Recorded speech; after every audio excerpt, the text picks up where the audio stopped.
Welcome guys to the CIS Top 18 Controls second part of the series. In the first video we addressed the first 9 controls and I wanted to explain the second part of the video and last 9 controls that are part of the CIS. So Center for Internet Security, as we all know, published top 18 controls that allows organizations to remain secure and increase their posture for cybersecurity. So we covered the first 9 controls, and I wanted to deep down into the last 9 controls and cover how organizations can prevent breaches, how can they protect their data and infrastructure from cybersecurity incidents, and also explain how these controls are held together, what controls are in there, how we can monitor our enterprise and how we can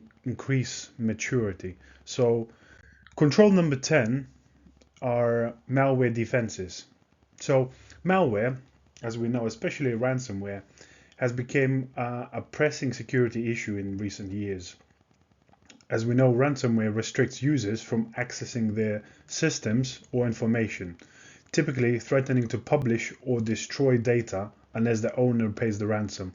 And also there's been recently a rise in double extortion ransomware, where threat actors steal their data also and encrypt the data and threaten to publish that data unless the customer wishes to pay the ransom. So expert predictions state that by 2031 there'll be an assault about every 2 seconds, and ransomware costs will reach about $265 billion a year. So ransomware is a very serious threat and a problem that organizations should address. So malicious software is designed to help attackers to gain access to and control over our systems and networks, usually with the intent to extract sensitive data.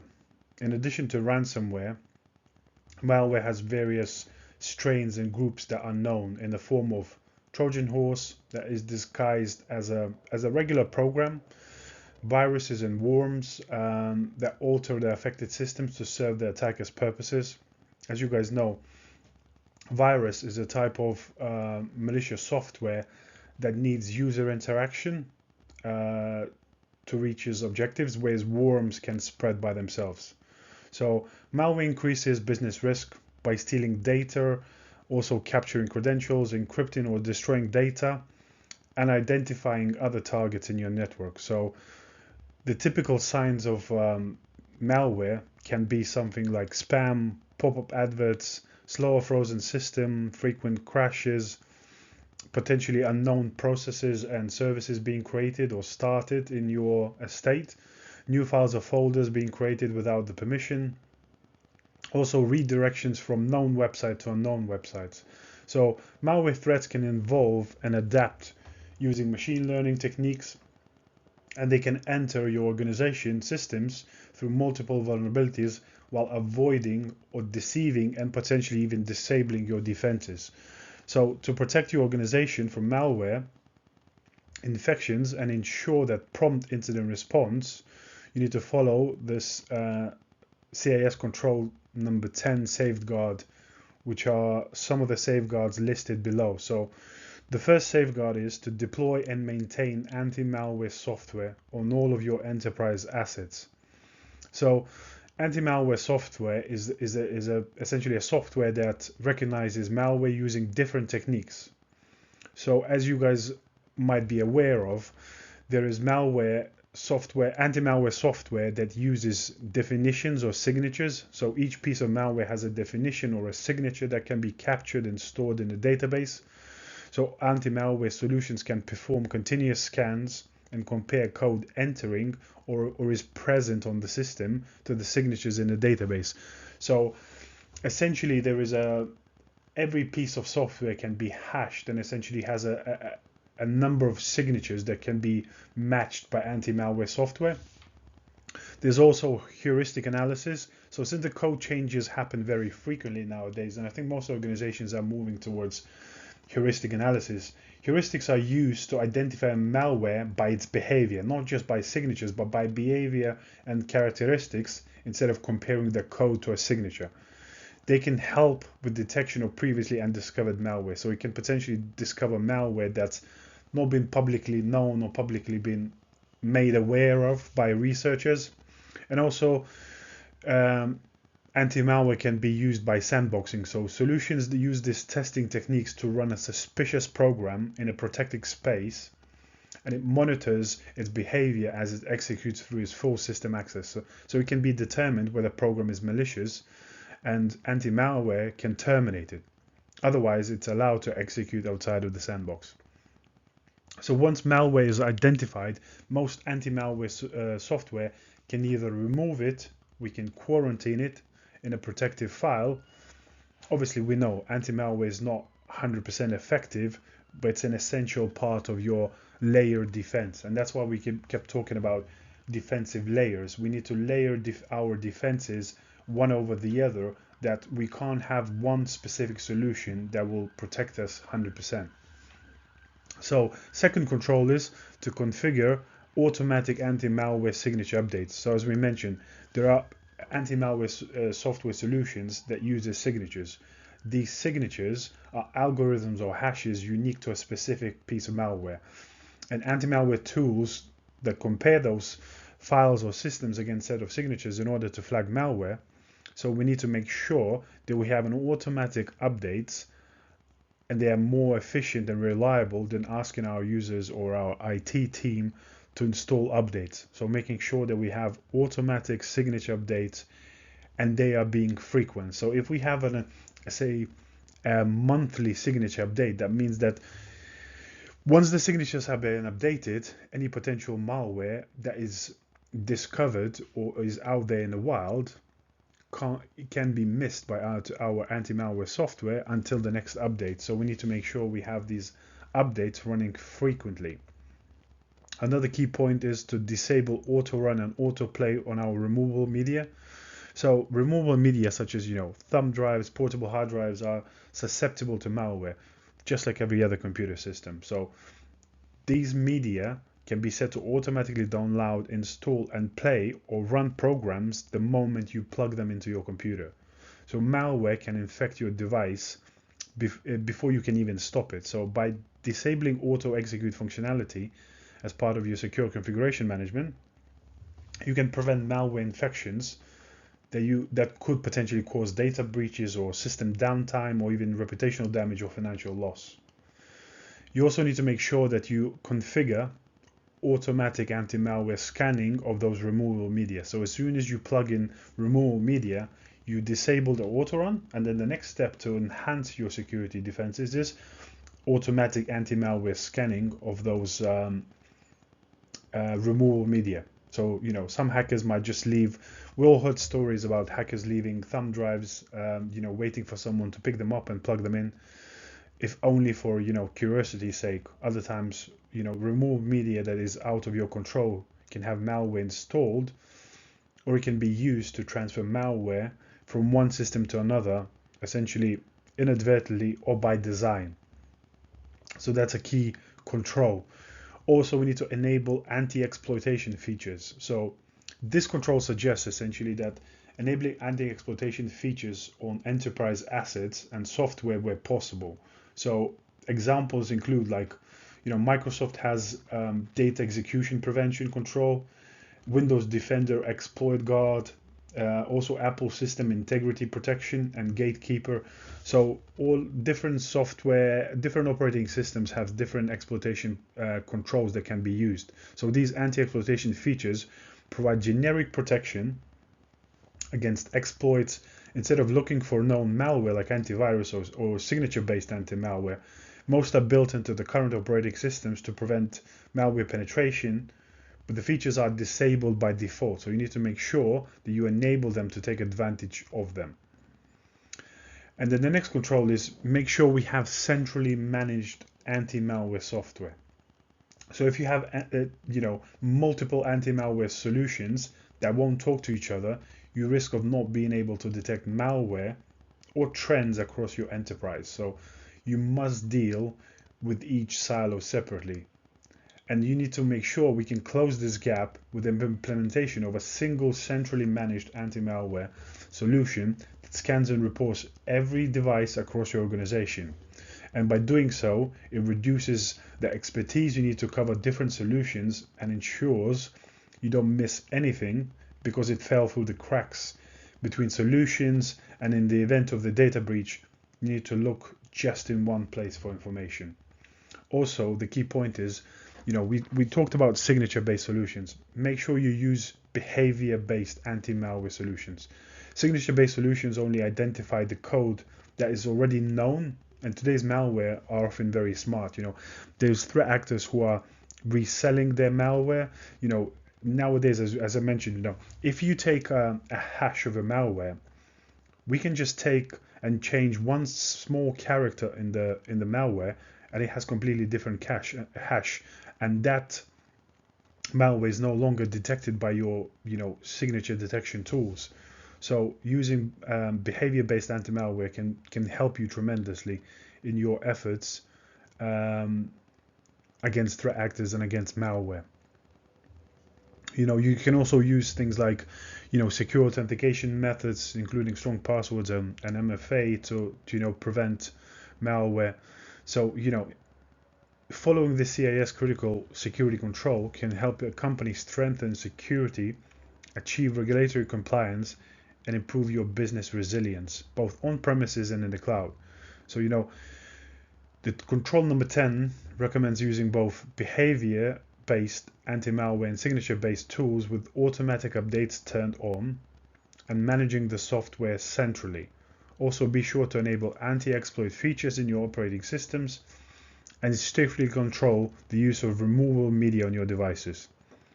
If you allow it at all, you can even block it at all. Some organizations go in the way of, depending on where the risk lies, you can block remove media completely. And by following these best practices, you can reduce your risk of a devastating malware infection. So if we move in control 11, which is data recovery. So control 11 is a vital player among the 18 controls.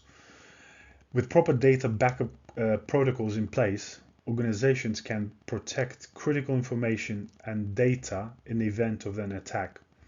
So as I kind of mentioned before, guys, hackers might not just steal the data, but they may even try to wipe your storage clean to inflict maximum damage. So regular organized backups can mitigate the threat, and as a result, your business doesn't have to shut down even in the unfortunate case of an attack. So that's a key control. The most prominent risk to data availability right now is ransomware, which involves attackers locking out access to critical data in exchange for money, as I just mentioned previously, guys. So it all comes down to the CIA triad: confidentiality, integrity, and availability. That should form the backbone of any company's tech infrastructure. It's also what the CIS controls help establish. So control number 1 is we have to establish and maintain data recovery process. So ensure there's a well-documented data recovery process in place for a backup implementation and restoration. So once you gather your backups, how do you recover that data from backup? You have to have stringent recovery processes in place. The first safeguard focuses on establishing and maintaining a proper data recovery process that can be followed across the organization. This process will address the scope of data recovery and set priorities, establishing what data is important. So, as I mentioned previously, data classification was one of the controls as well. So data recovery begins with classifying data in terms of priority. So which is your data is the most important. That doesn't mean that there's data obviously that's invaluable, but only ensures that the most critical data is backed up first. So you have to do in a priority order.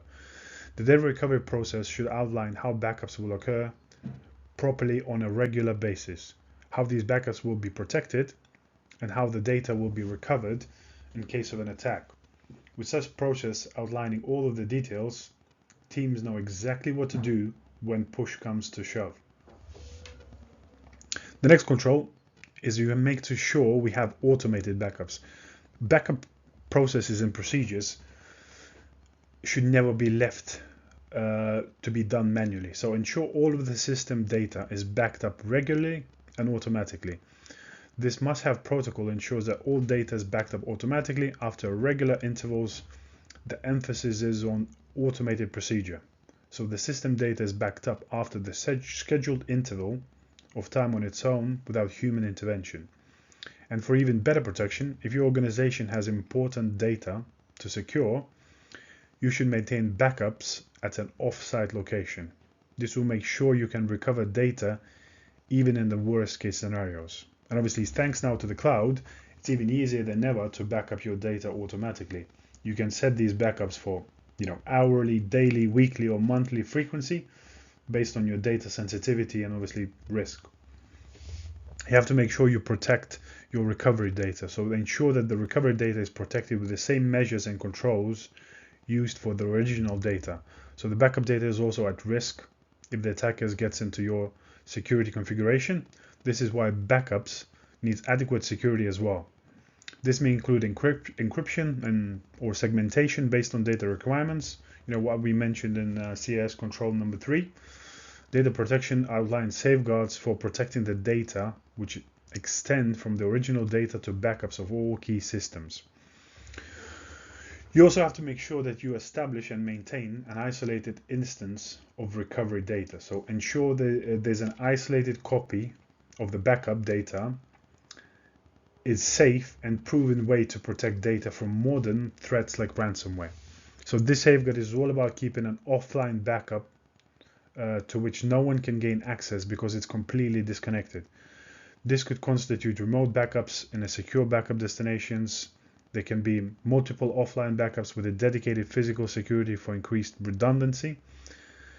While you can improve cloud security all you can, there's always a risk for attackers to exploit flaws. These vulnerabilities can originate from your vendor or as a result of third party. So saving an isolated instance of the data ensures the most critical data is safe from the digital exploitation. However, as mentioned in the second safeguard, keeping this instant updated is also essential. And also test data recovery. As we all know, you have to practice, you have to assume scenarios and test them. So ensure that the backup recovery is tested at least quarterly to ensure that the recovery process works. This is the most underrated safeguard. Many organizations invest deeply in creating backup plans and provisions, but fail to test them enough. So this should be a critical component of your business contingency planning. Any weaknesses in a backup process can result in inadequate backups or worse, expose the backups to cyber attacks. So you need to ensure that monitoring tools that can ensure your backups occur regularly in a timely fashion, and you should also test those defenses in place for backups as well as the restoration process. This is the only reliable way to ensure everything works as it's supposed to. So let's move into control number 12. So control number 12 is network infrastructure management. So enterprises should ensure that teams implementing and operating the network infrastructure have processes and procedures in place that include capabilities for having a secure network infrastructure. These processes and procedures include but are not limited to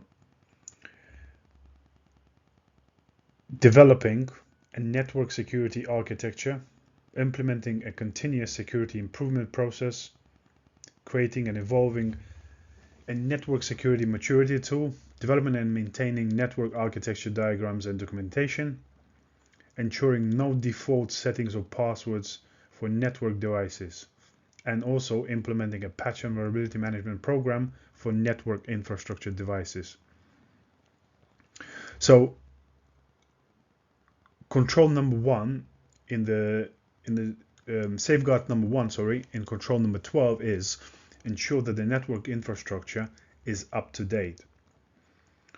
So we have to ensure the network infrastructure is kept up to date. Example implementations include running, the latest stable release of the software, using currently supported network as a service offerings, Review your software versions monthly or more frequently to verify that the software is still supported. You also have to establish and maintain a secure network architecture. So it's important to have a network architecture which must address segmentation, least privilege, availability at a minimum. The next safeguard is securely manage network infrastructure. So how we can manage network infrastructure securely. As we all heard previously, there are various networking protocols that are currently used, but we have to make sure that we use only secure protocols. So implementations could include like version controlled infrastructure as a code, the use of secure network protocols such as SSH and HTTPS. Nobody should ever use things like Telnet or things like, FTP. Establish and maintain architecture diagrams. So it's very important to have up-to-date architecture diagrams of your system documentation. You have to review the documentation annually or when significant change occurs in your infrastructure. Also, make sure that the next control is centralize network authentication, authorization, and auditing, which is called AAA. So security function associated with this safeguard is essentially to protect. So you have to use network management and communication protocols to make sure that we address authentication, authorization, and auditing.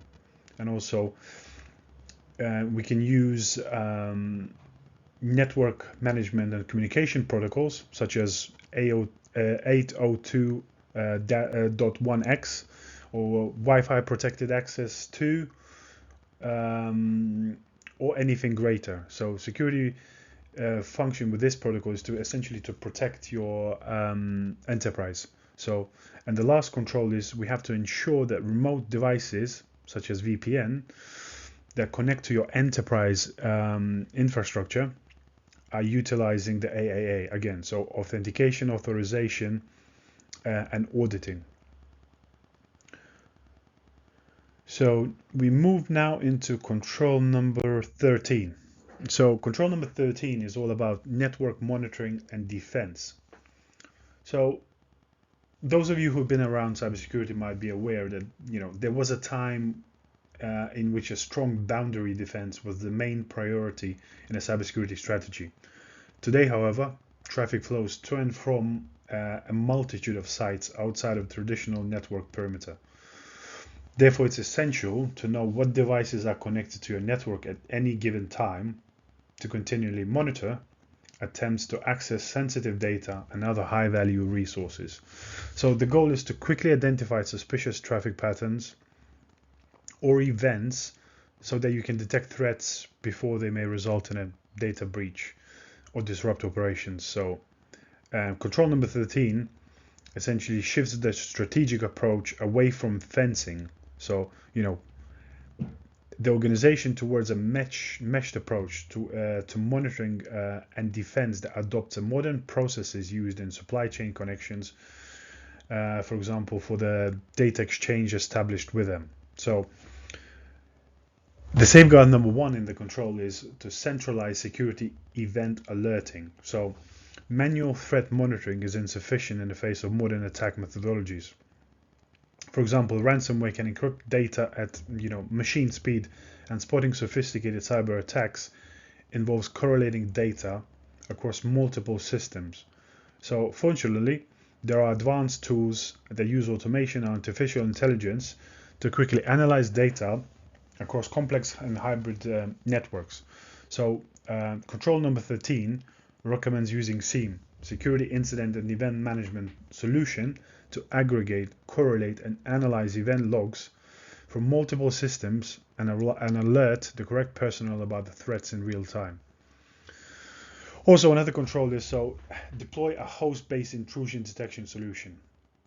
So software application that is installed locally on the computer infrastructure that it will analyze. So its job is to detect, log, and alert on suspicious behavior, malicious traffic, and policy violations. So same as for the host, we should deploy a network intrusion detection solution as well. So network intrusion detection solution is a security appliance that analyzes inbound and outbound network traffic to identify anomalies, suspicious traffic patterns, and potential packet threats.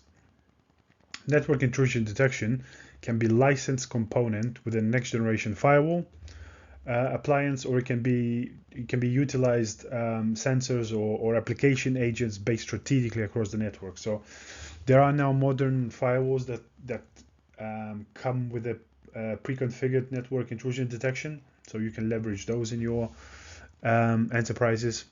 Also, another important safeguards in the control is to perform traffic filtering between network segments. So traffic filtering restricts the flow of traffic between network segments according to the source and destination or the traffic type. So for instance, if you have your HR machines, they can be segmented from the rest of the organization to ensure that only traffic originating from prescribed users can go to HR machines. So you can essentially create pathways of where the traffic should flow and who should collaborate with who. You can use routers or firewalls to segment those areas. A router will filter your access control lists, while a firewall will use policies to filter. You also have to manage access control for remote assets. So remote assets should be granted only to user accounts that have absolutely need it in accordance with the principle of least privilege. So remote access policy should also align with any required industry or government regulations.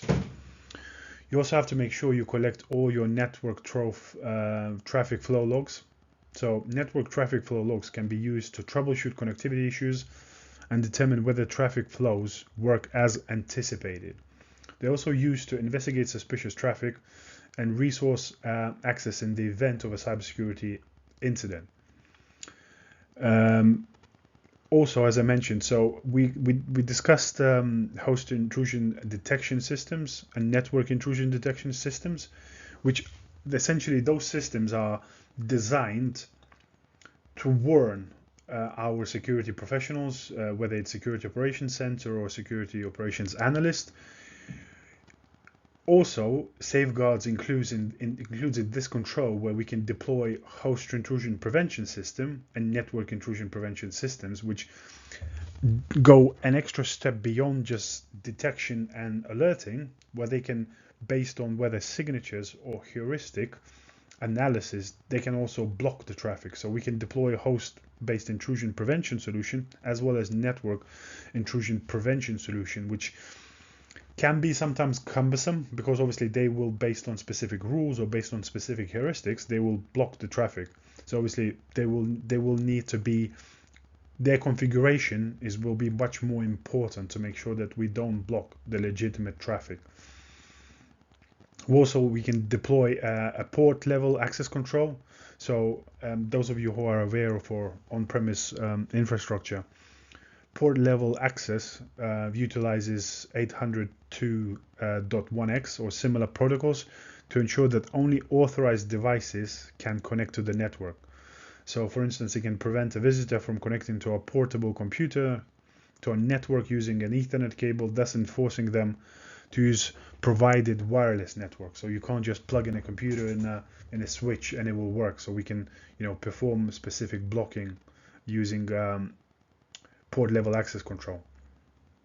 We should also perform application layer filtering.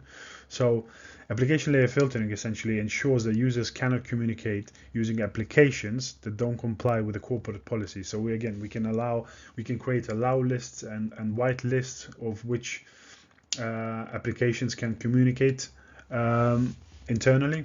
For instance, some organizations may prevent users from using certain social media tools. You can block things like TikTok inside your enterprise if you deem that to be a risky, or streaming media or proxy applications. It's also important. So let's jump to control number 14. So security awareness and skills training. So why cybersecurity training is essential for us. So research reveals that following, there's large number of breaches that occur, and around 30% of incidents are due to human errors, such as sending sensitive information to the wrong person or leaving computer unlocked in a place that enables unauthorized access to system and data. So poor password policies, they also can lead to data breaches. Unfortunately, less than 25% of organizations perform vulnerability assessments regularly, and 43% admit that they are unsure of what their employees do with sensitive data and other resources. So it's very important that organizations regularly conduct IT security tests, detect data breaches in the early stages, quickly respond to security incidents, figure out the scope and impact of the breach, have a plan for recovering affected data, services and systems. So control number 14 can help you in various ways. So one of the safeguards in the control is establish and maintain security awareness program. So your security awareness program should ensure that all members of your workforce understand and exhibit the correct behavior that will help maintain the security of the organization. So security and awareness program should be engaging, and it needs to be repeated on a regular basis. So I think from my own experience, I think having a security awareness program that some organizations normally do is like once a year assessment, where it's either a number of videos or a number of reading material that's done once a year, and normally users are not engaged, and some of the information is not retained. So splitting out that in a regular bite-sized chunks training can help and enhance the retention of the information of your awareness training. Also, make sure to train the workforce members to recognize social engineering attacks. So the next best practice is to train your entire workforce to recognize and identify social engineering attacks. Be sure to cover various types of attacks, including phone scams, impersonation calls, and phishing scams. Most of the training normally is solely focused on phishing, but we have to expand and include that social engineering attacks. Make sure also to train your workforce members on authentication best practices. So how to secure authentication, to your systems and data. Workforce members should understand the reason that secure authentication is important and the risk associated with it. So, common types of authentication include, password-based authentication, multi-factor authentication, and certificate-based authentication. Also, you should train your workforce on best practices for data handling. Workers also need to be trained on proper management of sensitive data, including how to identify, how to store, archive, transfer, or destroy sensitive information. So, for example, basic training may include something like how to lock their screens when they walk away from a computer, and how to erase data from a virtual whiteboard between the meetings. Also, you need to make sure you train your workforce members on causes of unintentional data exposure. So, losing your mobile device, emailing the wrong person, and storing data in places where authorized users can view it. So be sure your workers understand their publishing options and also the importance of exercising care when using email and mobile devices. The next safeguard is also important, which is train workforce members on recognizing and reporting security incidents. So your workforce should be able to identify common indicators of an incident and know how to report them. So, whether it's a security mailbox, whether there's a ticketing system, whatever you have, and every single user in your organization should know how to report a security incident, who they should call if they suspect that they received a phishing email or lost their corporate cell phone or corporate mobile, corporate laptop as well. So this is very important information. Also, train users how to identify and report if the enterprise assets are missing security updates. So your workforce should be able to test their systems and report software patches that are out of date, as well as problems with automated tools and processes. They should also know when to contact IT personnel before accepting or refusing an update, to be sure that an update is needed and will work with the current software in the system. Also, you need to make sure that you train your workforce on the dangers of connecting to or transmitting enterprise data over insecure networks. So everyone should be aware of the dangers of connecting to insecure networks. Also, remote workers should have additional training to ensure that their home networks are configured securely. So provide best practices how to configure their home networks. And also we should conduct our training to the role-specific security awareness and skills. So tailoring your security awareness training based on user skills and roles can garner much more bigger effect. Considering implementing advanced social engineering awareness training for high-profile roles that could be targeted by spear phishing or whaling attacks and things alike. So establishing a good security awareness and skills training will be very important and will advance your organization leaps and bounds ahead. Now, control number 15 is service provider management. So you need to be able to identify your business needs and create a set of standards that can be used to grade services that providers are being proposed. So every company is different. So one set of standards will not be the same in different sectors. We need to be able to organize and monitor all services providers that are associated with your business. So keeping an inventory of all services providers will enable you to monitor them in case they update their policies. When one is updated, you can then assess and make a decision if the service provider meets the standards that have been set in your service provider management policy. So some of the controls that include are to establish and maintain an inventory of service providers. So obviously making sure you have, whether it's an Excel sheet, whether you use a specific tool, but you maintain an inventory of all of your service providers. You have an inventory to list all known service providers, including the classification of those service providers, how crucial they are to your business operations, as well as you have a designated contact from the enterprise for each service provider. You need to make sure that this is reviewed at least annually or when there is a significant change. And the next safeguard is to establish and maintain a service provider's management policy. So creating a policy how service providers should be managed, ensure that policy addresses the classification, the inventory, the assessment, the monitoring, and decommissioning of the service providers. You also have to have, a way of how you're going to decommission those service providers. You also, as mentioned in there, we have to classify all the service providers. So based on data sensitivity, based on data volume, availability requirements, any potential applicable regulations or inherent risk and mitigated risk, you have to classify which of your service providers are crucial and which ones are not so important. Because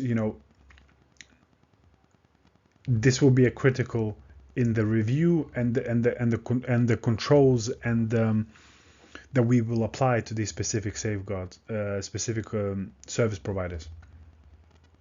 We also have to ensure the service provider contracts include security requirements. So when you are in the process of onboarding any specific service providers, normally you will have a specific security requirements from the enterprise. So you have to make sure that you include those requirements in the contract. You need to make sure that what are specific minimum security program requirements, security incident or data breach notification and response requirements. What are your data encryption mandates and data disposal commitments with these providers. That's very important to establish and have a standard in a contract where you can hold them accountable. Also, you have to assess your service providers. So you make sure that you assess service providers and the assessment is consistent with the enterprise service provider management policy.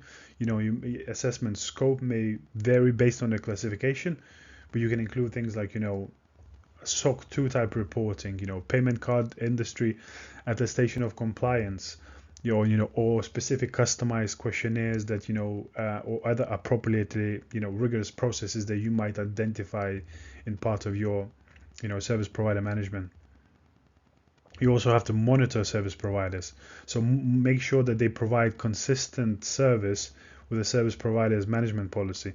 Make sure that, we do periodic assessments of service providers' compliance, monitor, service provider release notes, as well as dark web monitoring. But, most of the service providers nowadays, we include such clauses such as right to audit to make sure that, we can audit the service providers whenever it's necessary, whenever we think that there is heightened risk, to make sure that they comply with our contracts. And then lastly, control is to securely decommission service providers. So make sure that we have an user and service account deactivation, how we terminate specific data flows, and if we decommission specific service provider, make sure we have an agreement how the secure data disposal is going to happen within the service provider's environment. So that's very important. So let's move into control number 16. So control number 16 is all about application software security. So this is a very large control. So, modern IT environments typically include a wide range of applications. So software developed in-house, hosted software platforms, open source tools, and purchase solutions. Because these applications, access sensitive systems, data, and other IT assets, cybercriminals are eager to exploit them during attacks. So control number 16 essentially offers security controls for strengthening your organization's security posture. So the first safeguard is to establish and maintain a secure application development process. Most of you have heard about SDLC. So the first step is to establish a secure application development process that addresses secure coding practices. You have to secure your application design standards and procedures and security of third-party code. So this is very important safeguard. Secondly, we have to establish and maintain a process how to accept and address software vulnerabilities. So same as hardware vulnerabilities, we will have to have a robust vulnerability management process for accepting and addressing software vulnerabilities. So how do we perform regular risk assessments to uncover gaps in your network security and create processes that make it easy for team members to submit security issues whenever they are discovered, including during incident response. Also, we have to perform root cause analysis on security vulnerabilities. So to mitigate a security vulnerability, it's essential to understand the underlying issues through root cause analysis. In addition to helping you address the specific vulnerabilities, the root cause analysis also helps you to define secure configuration baselines that strengthen your security and compliance posture. That's very important. Next safeguard is to establish and maintain an inventory of third-party software components. So creating an inventory of third-party software components, including those your team uses during development and any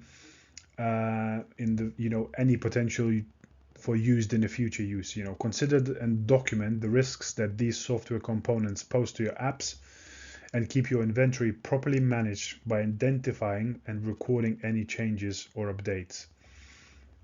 Also, use up-to-date and trusted third-party software components. So establish proven software libraries whenever possible. So make sure you find trusted sources for these components and evaluate the software for any vulnerabilities before you use it.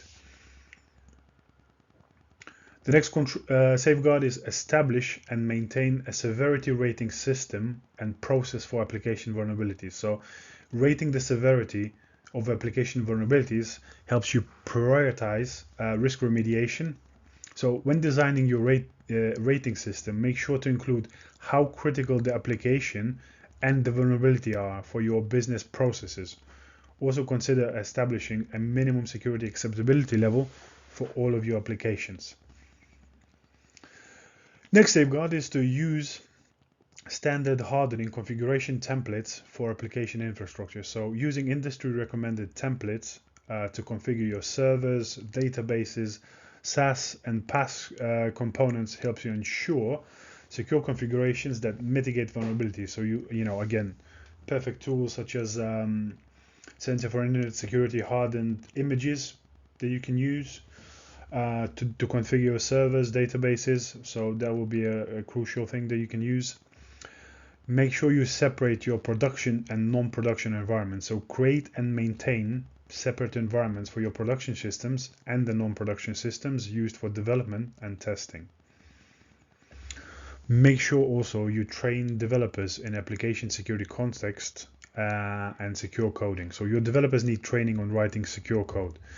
Training sessions are most effective when they are tailored to the group's specific environments and responsibilities. So training should include application security standard practices, general security principles, and seek to raise security awareness. So something like SANS Institute is an excellent resource for learning about information security and cybersecurity.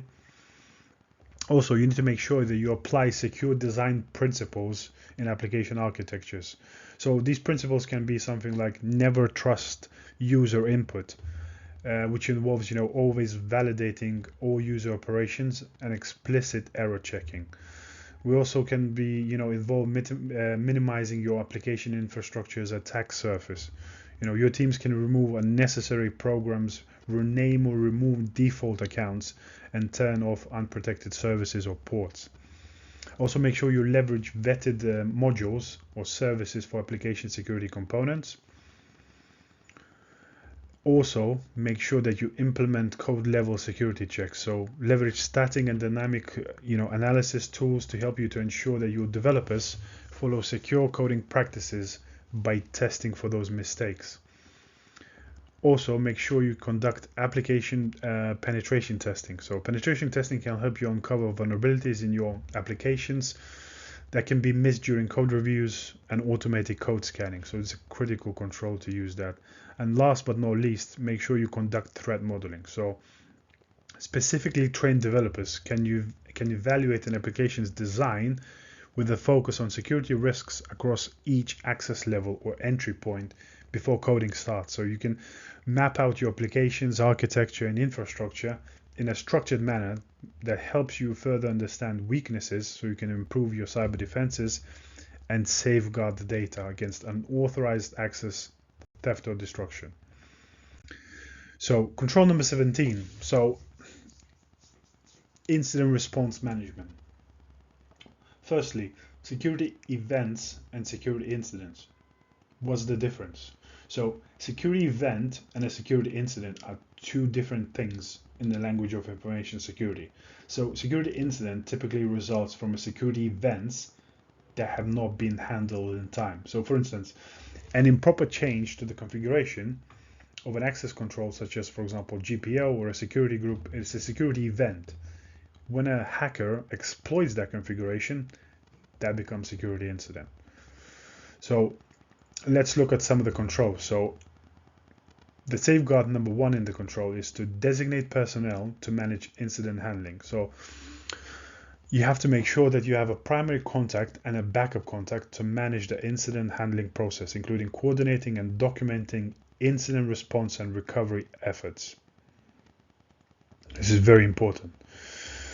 The second safeguard is to establish and maintain contact information for reporting security incidents. So it's important to maintain accurate contact information for all parties who should receive information about security incidents. The contact details of these parties should be easy and quickly accessible during an incident. The list can be ordered based on priority or however you wish to order that list.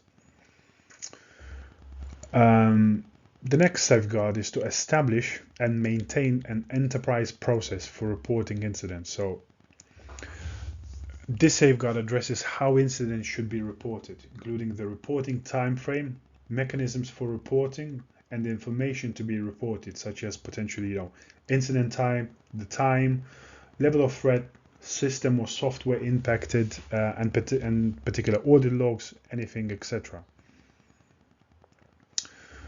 The next safeguard is to establish and maintain an incident response process. So, this safeguard requires the creation of a roadmap for incident response by defining roles and responsibilities, communication and security plans, as well as compliance requirements. So, some organizations choose to use whether it's mind maps or flow maps, and how specific incidents should be addressed. So they can be grouped by whether it's phishing incidents or malware incidents, and there's a specific response process in these type of scenarios.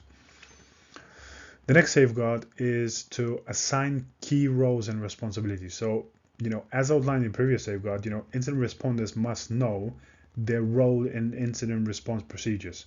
You need to assign key roles and responsibilities to different individuals or teams as applicable. This may include, the security team, incident responders, potential system administrators. We might need to involve legal team or maybe public relation team, human resources team, and any other members of any other teams. Of course, security and IT teams will have the lion's share of the responsibility in case of a cybersecurity incident. However, other essential personnel, those like legal, HR, or even communication departments, might need to be involved in incidents as well. So the next safeguard is to define mechanisms for communicating during the incident response. So,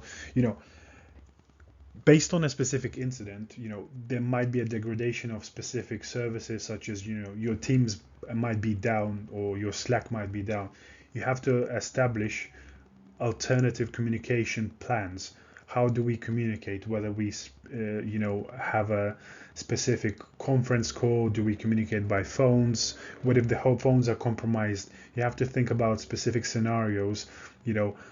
How can we communicate during an incident when there's potential impact in our emails services, our team services, our Microsoft services, or any particular services that might be down. And then the next safeguard is to conduct routine incident response exercises. It's very important to prepare for real-world incidents by conducting routine incident response exercises and scenarios for key personnel. I always say to people, failure to prepare is essentially preparing to fail.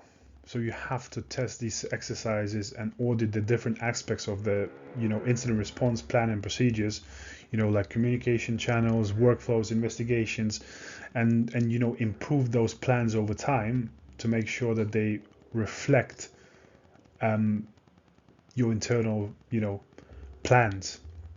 And also make sure that you conduct post-incident reviews. That's another very important part of this control. And last control, but not least, control number 18 is penetration testing. So, while a best practice for security, penetration testing is expensive because it is complicated and therefore, requires experienced and reputable pen testers, also called ethical hackers. So the test can introduce risks, including shutdown of unstable systems or corruption or deletion of data. The output report also poses risk, it outlines steps to break through your organization defenses. So, it's often confused with another integral practice such as vulnerability scans. Penetration testing is completely different. It's, vulnerability scanning is non-intrusive. It's just addressing weak points in security in your systems, whereas penetration testing can be quite intrusive. So to make sure that we align with penetration testing control, we have to establish and maintain a penetration testing program. So the testing program helps your business to stay a step ahead of its hackers. Pen testing can reveal gaps in your security systems and demonstrate how easy it is to steal IT assets. These specifics of each pen testing program depend on the nature, size, and complexity and maturity of your organization. So we have to establish during pen tests the scope of the test. We also have to establish the type of the test. Are we doing black box, white box, gray box? So obviously, black box is when testers go into the test without any prior knowledge of internal systems. White box is when the organization provides a comprehensive detail about the target, whereas gray boxes sort of falls in the middle, where you might give someone a user account, but they don't know much information. You also have to establish limitations about the scope. You have to determine when the test can happen to make sure that production is not impacted, as well as frequently, who's going to be your point of contact during the test, how we do remediation and potential retesting. So this is very important. So normally during a penetration testing program, you have to establish steps such as pre-engagement. So this process, essentially setting objectives, reconnaissance, so where the tester gathers information on the assets in the scope of a pen testing operation. Discovery phase is essentially two parts. So first, the tester might gather information such as host names, IP addresses, or during the test, along with vulnerabilities like, weaknesses, and then, vulnerability analysis. So the tester will prioritize vulnerabilities that were discovered, and then they will try and exploit. So testers attempt to use vulnerabilities to access the IT environment. And then the last part is obviously reporting and recommendation. So the testers will provide a detailed report of identified vulnerabilities and their associated risks, along with recommendations for repair. The next safeguard is to perform periodic external penetration tests. So external penetration tests target the peripheral access to your organization system. Specifically, an external pen test uses, public networks to break into your systems. And the goal is to, to test how far an outside attacker could go into your organization. The next safeguard is to make sure that we remediate penetration test findings. Just having a penetration testing is not just good enough. We need to make sure that we remediate findings that have been found during the test, especially those critical ones. We also need to make sure that we validate security measures. So, IT pros can be working alongside pen testing team to remediate issues, and then it's crucial to retest the systems for verification that adequate changes have been made. You can also perform periodic internal penetration tests. So this is a bit different from external one, because internal penetration test derives from potential malicious or carelessness of employees, business partners and clients to do damage. So you can test that hypothesis. Penetration testing is a complex and a specialized practice. Performing regular penetration testing is a critical part of data security best practices. And external and internal pen tests combined can reveal vital weaknesses in IT systems, and can demonstrate how vulnerable data and other assets are to breaches, and other robust remediation to strengthen your cybersecurity. So that's all 18 Center for Internet Security controls and practices and safeguards, how to improve security posture. Hope you like the videos, guys. Like and subscribe. Please check out my other videos on the channel, and reach out if you have any suggestions for other videos that I should do next.